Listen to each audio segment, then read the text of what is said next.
엄마를 부끄러워했던 딸은 결국 결혼식에 엄마를 초대하지 않았습니다. 그러나 1년 뒤 결혼식에서 빠진 그 사람의 진짜 정체가 밝혀지자 세상은 조용해졌고 모두가 무릎 꿇었습니다. 사연 시작 전 구독과 좋아요 버튼 눌러주시면 사연의 재미가 2배가 됩니다. 사연 이야기 시작합니다. 제 이름은 이정숙입니다. 올해 65이에요. 평생 한 사람을 사랑해받고 한 아이를 키워냈습니다. 그것만으로도 충분한 삶이라고 생각했어요.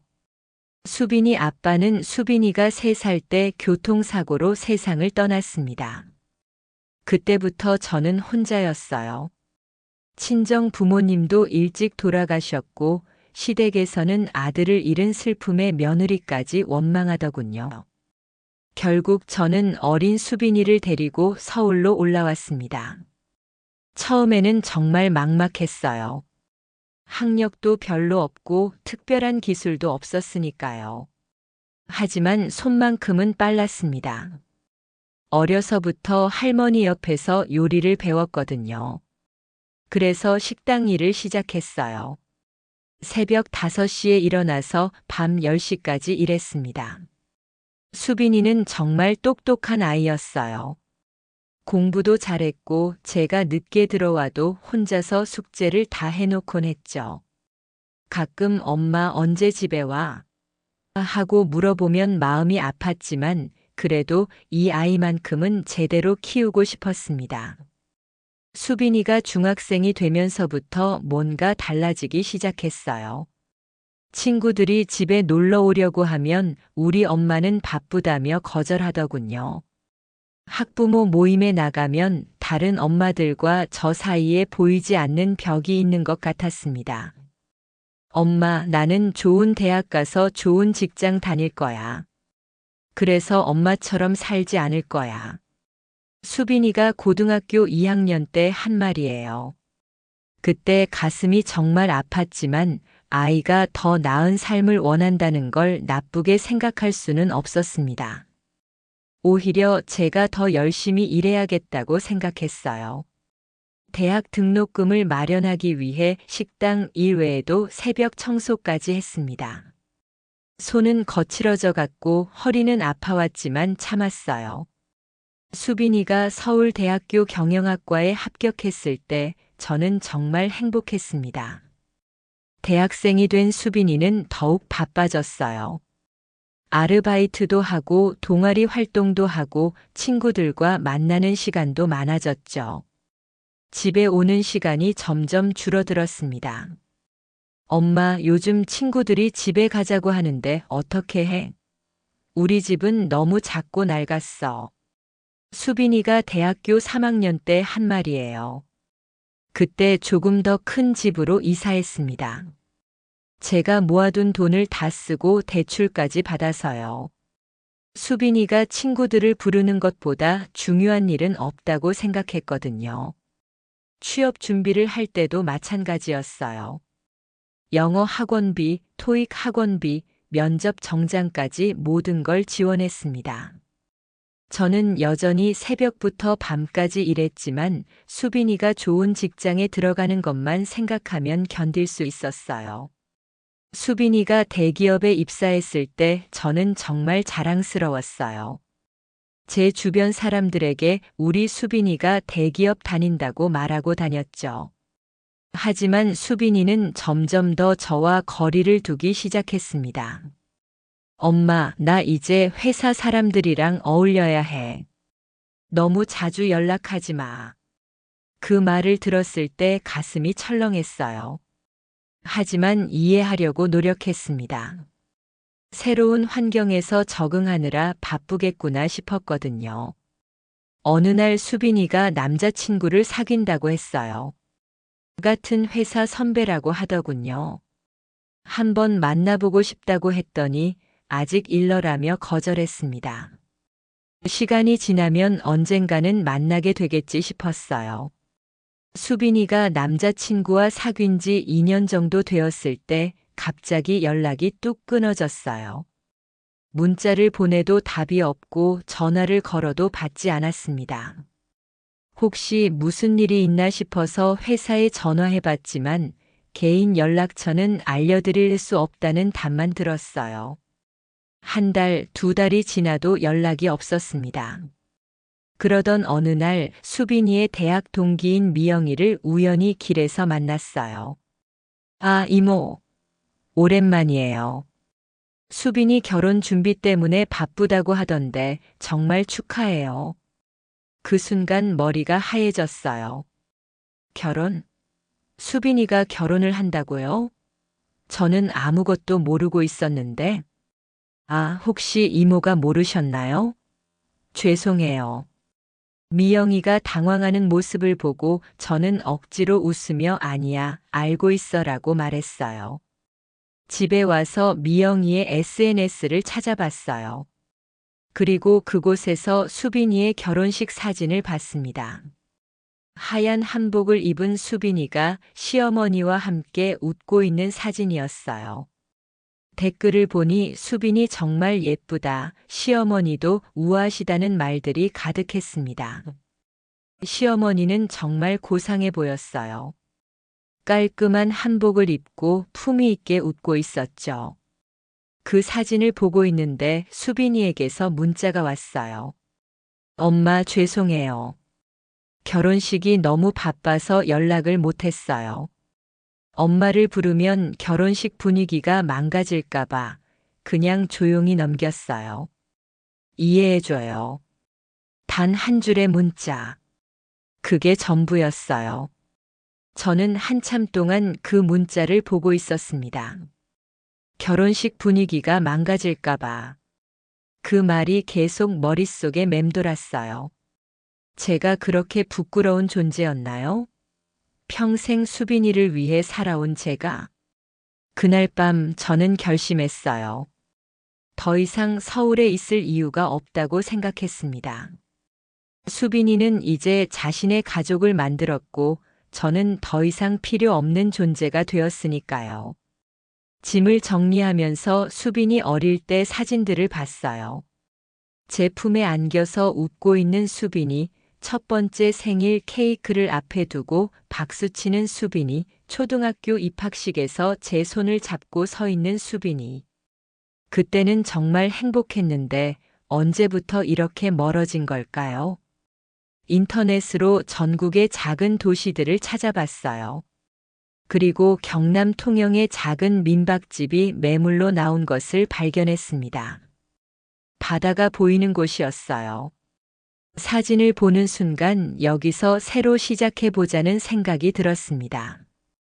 통영에 온 지 한 달 정도 지났을 때 비로소 마음이 조금 편해졌어요. 매일 아침 일찍 일어나서 바다를 보면서 커피를 마시는 것이 일상이 되었습니다. 민박집은 정말 낡았어요. 벽지도 떨어져 있고 화장실도 고쳐야 할 곳이 많았죠. 하지만 그런 일들이 오히려 좋았습니다. 뭔가에 집중할 수 있었거든요. 페인트 칠도 직접 하고 마당도 정리했어요. 오랜만에 제 손으로 뭔가를 만들어가는 기분이었습니다. 수빈이를 위해서가 아니라 저 자신을 위해서 하는 일이었죠. 한 달 후 첫 번째 손님이 오셨어요.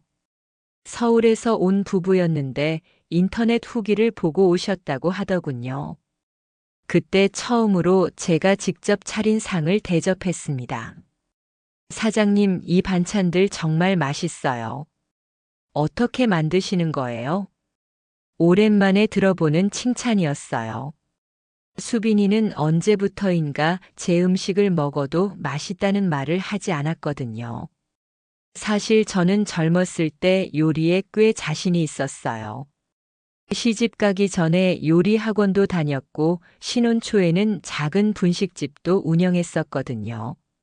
하지만 수빈이 아빠가 돌아가신 후 생계를 위해 남의 식당에서 일하다 보니 제 실력을 발휘할 기회가 없었죠.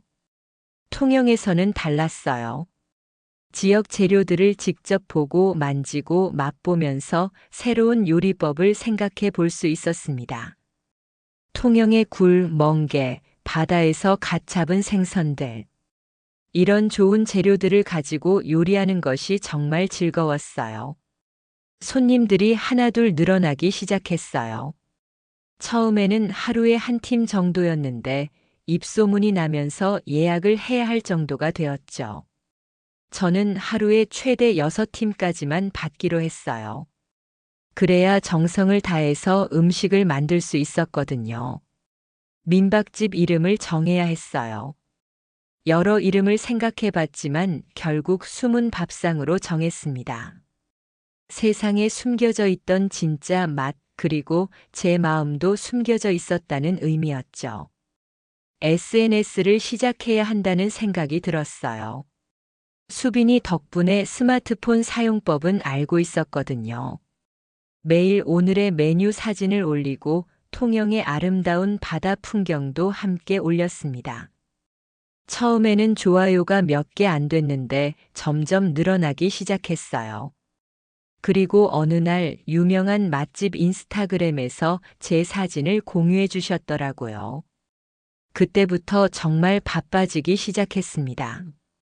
몇 달 후 유명한 푸드 유튜버가 숨은 밥상을 찾아왔어요. 미리 연락도 없이 갑자기 오셨는데 나중에 알고 보니 비밀 촬영이었더라고요. 와, 이게 정말 민박집 밥상이에요? 미슐랭 레스토랑 같은데요. 그분이 제 음식을 드시고 나서 하신 말이에요.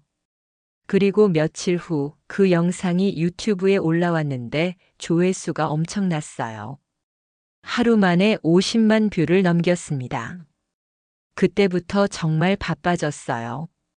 예약 전화가 계속 오고 인터뷰 요청도 많이 들어왔죠. 방송국에서도 연락이 와서 프로그램에 출연하기도 했어요. 하지만 저는 절대 제 개인적인 이야기는 하지 않았습니다.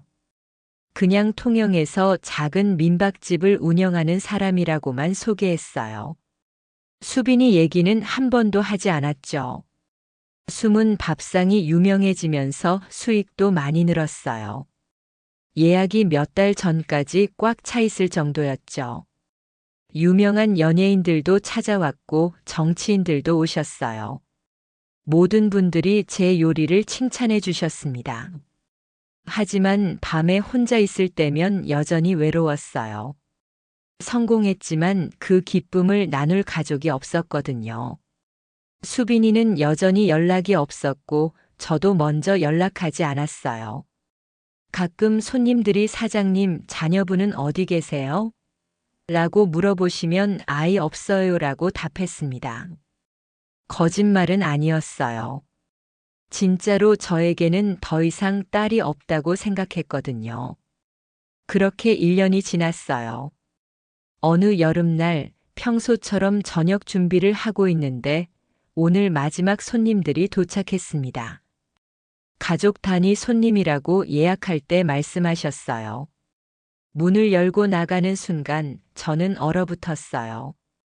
수빈이가 서 있었거든요. 그리고 옆에는 남편으로 보이는 남자와 나이든 여자분이 계셨어요. 아마 시어머니셨을 거예요. 수빈이도 저를 보고 깜짝 놀란 표정을 지었어요. 얼굴이 하얘지더군요. 시어머니는 상황을 모르시고 어머 사장님이신가요? 반가워요. 라고 인사하셨어요. 그 순간 저는 마음을 다잡았어요. 여기서 감정적으로 행동하면 안 된다고 생각했죠. 저는 다른 손님들을 대하듯이 정중하게 말했어요. 어서 오세요. 예약해 주신 분들이시죠? 안내해 드릴게요. 식사하는 동안 저는 평소처럼 행동했어요. 음식을 가져다 드리고 필요한 것이 있으면 말씀해 달라고 하고 그저 사장으로서의 역할만 했죠. 수빈이는 거의 음식을 못 먹었어요. 계속 저를 쳐다보더니 눈에 눈물이 고이는 것 같았죠. 하지만 저는 모른 척 했어요. 시어머니와 남편분은 제 음식을 정말 맛있게 드셨어요. 사장님, 이런 음식은 정말 처음 먹어봐요. 어떻게 이렇게 맛있게 만드실 수 있어요? 시어머니가 말씀하시자 저는 웃으면서 답했어요. 오랜 시간 요리를 해왔거든요. 좋은 재료와 정성이 전부예요. 식사가 끝나고 그들이 일어날 때 저는 마지막 인사를 했어요. 그리고 딱 한마디만 더 했습니다. 여기는 자식 없는 여자가 만든 밥상이에요. 진심이 담긴 밥은 누구에게나 공평하거든요. 그 말을 하고 나서 저는 부엌으로 들어갔어요. 더 이상 볼 필요가 없었거든요. 그런데 그날 현장에 있던 다른 손님 중에 유튜버가 있었어요. 그분이 그 상황을 영상으로 찍었더라고요. 물론 제 허락을 받고 촬영한 것이었지만 그 장면까지 담길 줄은 몰랐어요. 영상이 올라간 후 반응이 엄청났어요. 하루 만에 100만 뷰를 넘겼죠. 댓글들을 보니 사람들이 제 이야기에 큰 관심을 보였어요. 진짜 멋있는 어른이시다. 저런 엄마를 두고 어떻게 결혼식에 안 부를 수 있지? 자식 없는 여자라는 말이 너무 슬프다. 그런 댓글들을 보면서 저는 복잡한 심정이었어요. 동정받고 싶어서 그런 말을 한 것은 아니었거든요.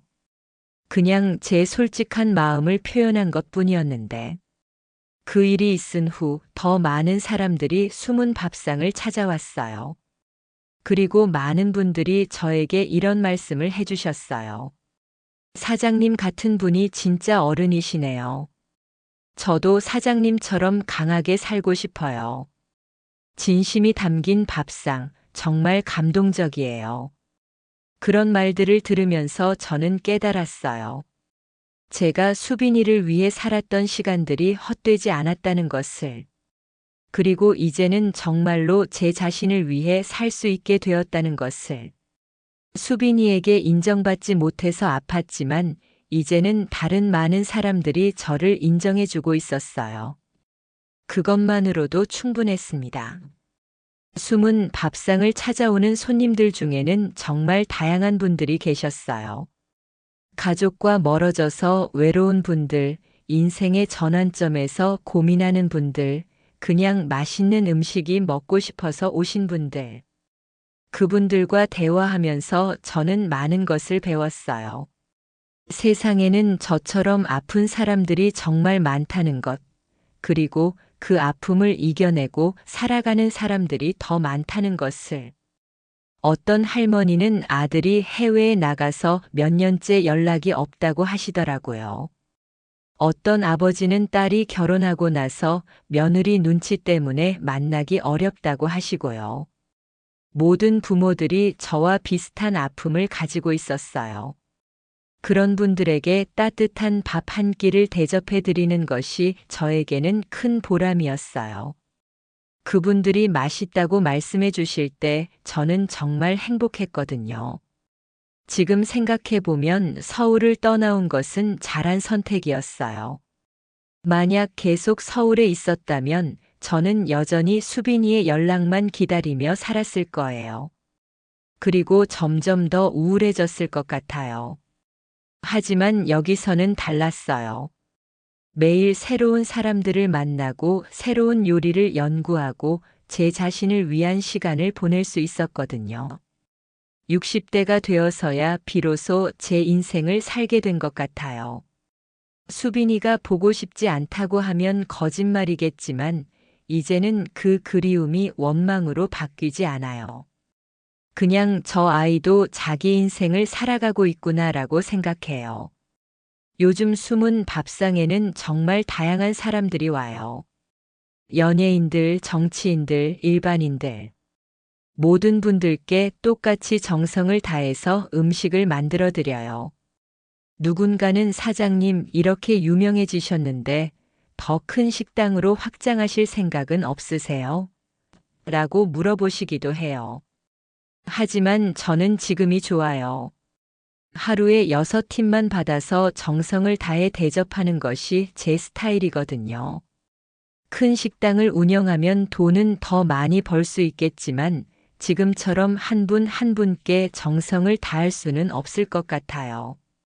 저는 돈보다는 진심이 더 중요하다고 생각해요. 그리고 이제는 정말 충분히 벌고 있어요.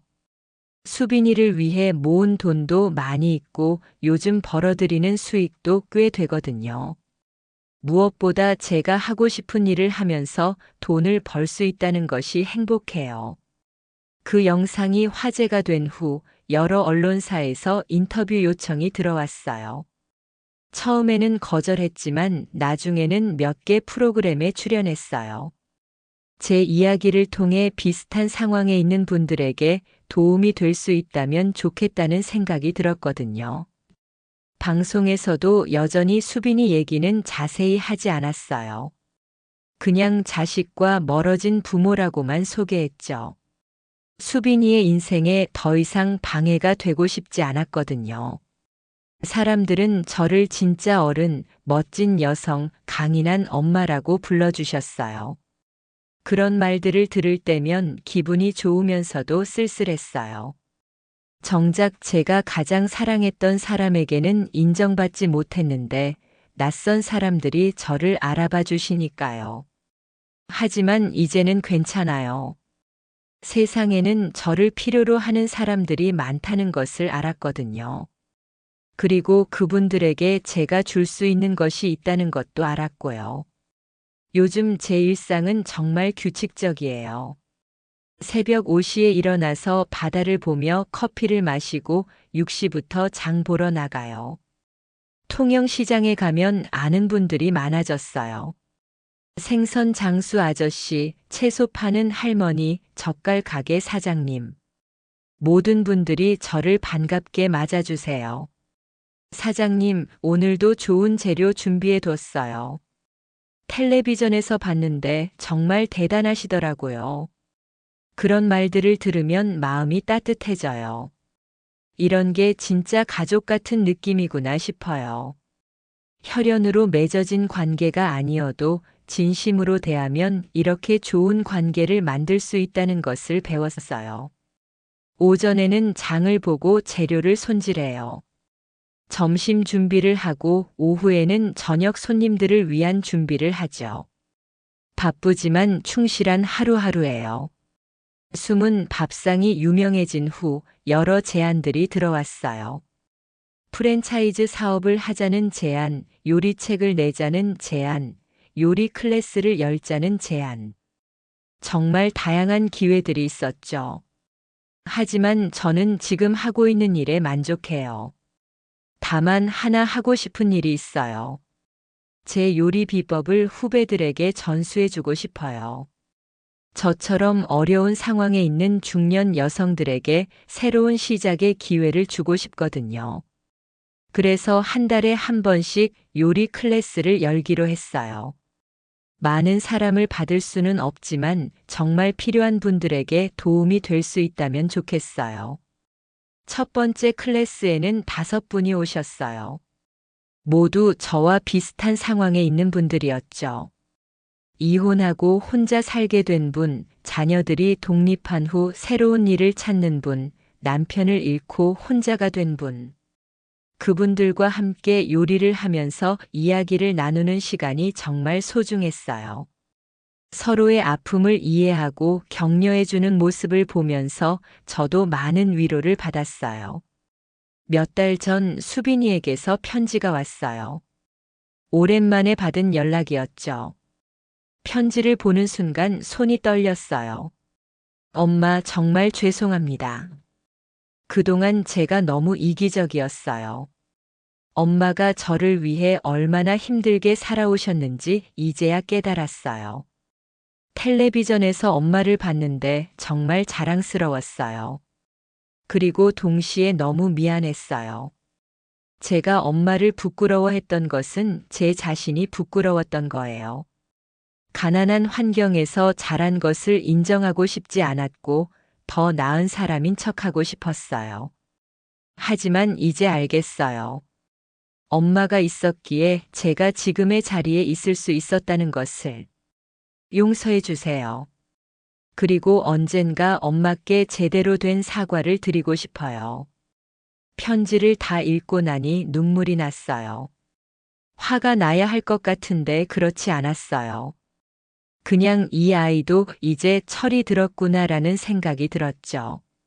하지만 당장 만나고 싶지는 않았어요. 아직은 시간이 더 필요할 것 같았거든요. 그래서 짧게 답장을 보냈어요. 수빈아, 편지 잘 받았어. 엄마는 괜찮으니까 내 인생 잘 살아가거라. 언젠가 내가 정말 준비되었을 때 만나자. 요즘 저를 보러 오는 사람들 중에는 성공한 사업가들도 많아요. 그분들과 이야기를 나누면서 느끼는 것은 진정한 성공이 무엇인지에 대해서예요. 어떤 분은 사장님 정말 부럽습니다. 저는 돈은 많이 벌었지만 이렇게 만족스러운 삶을 살지 못하고 있어요. 라고 말씀하시더라고요. 그 말을 들으면서 저는 깨달았어요. 제가 지금 가진 것이 정말 소중한 것이라는 것을. 돈도 중요하지만 자신이 하고 싶은 일을 하면서 다른 사람들에게 기쁨을 줄 수 있다는 것이 더 큰 성공이라는 것을. 수빈이를 위해 살았던 시간들도 헛되지 않았어요. 그 시간들이 있었기에 지금의 제가 있을 수 있었거든요. 고생했던 경험들이 지금 손님들을 이해하는 데 도움이 되고 있어요.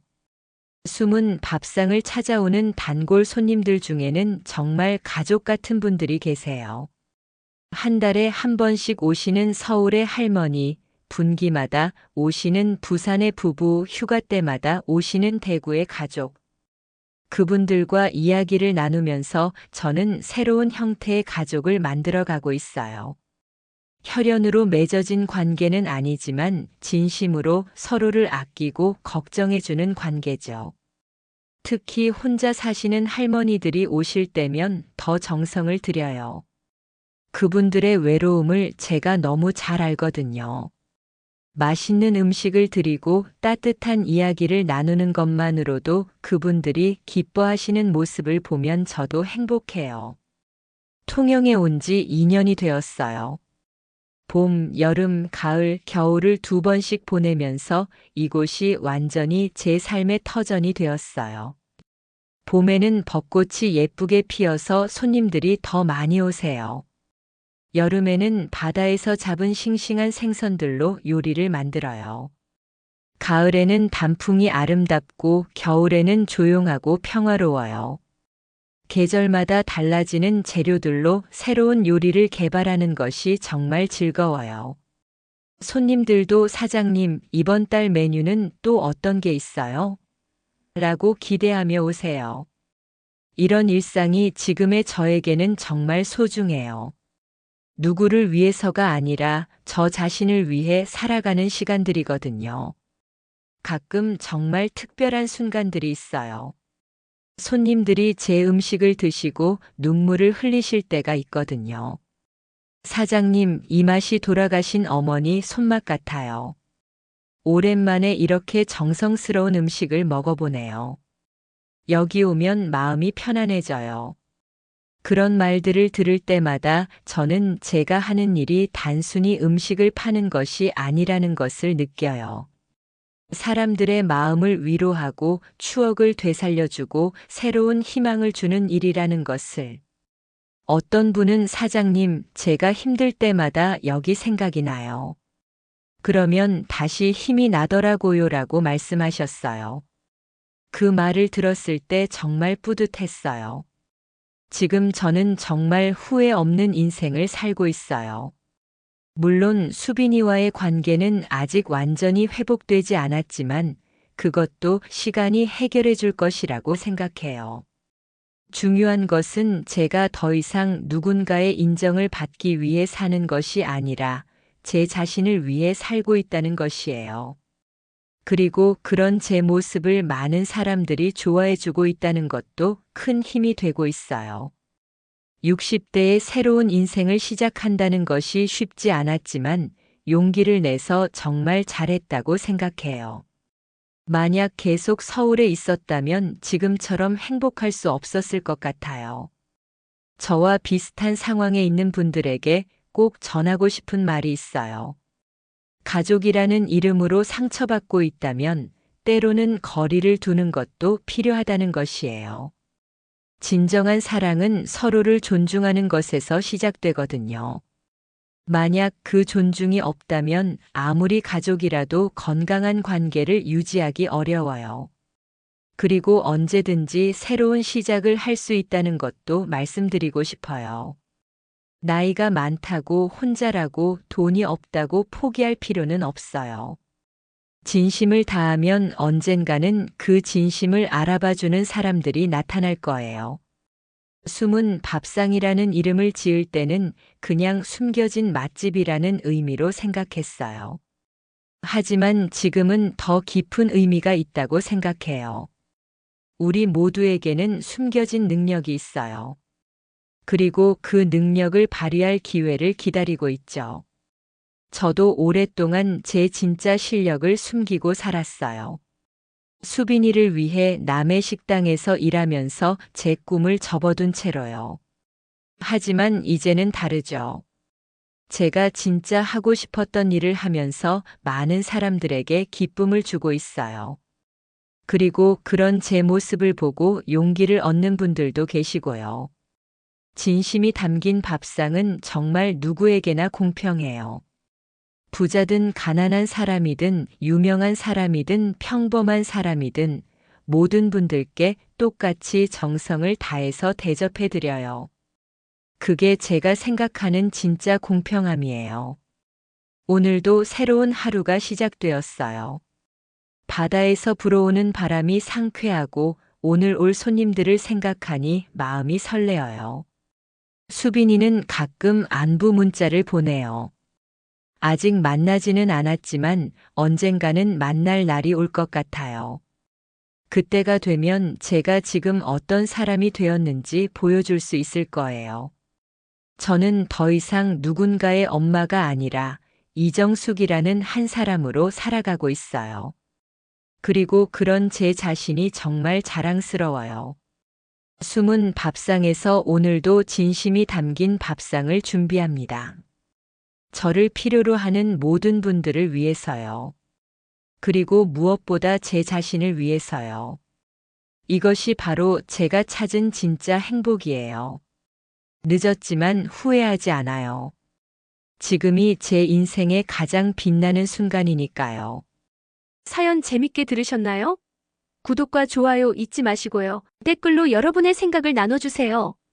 다음 영상에서도 더 감동적이고 흥미로운 이야기로 찾아뵙겠습니다. 함께 해주셔서 감사합니다.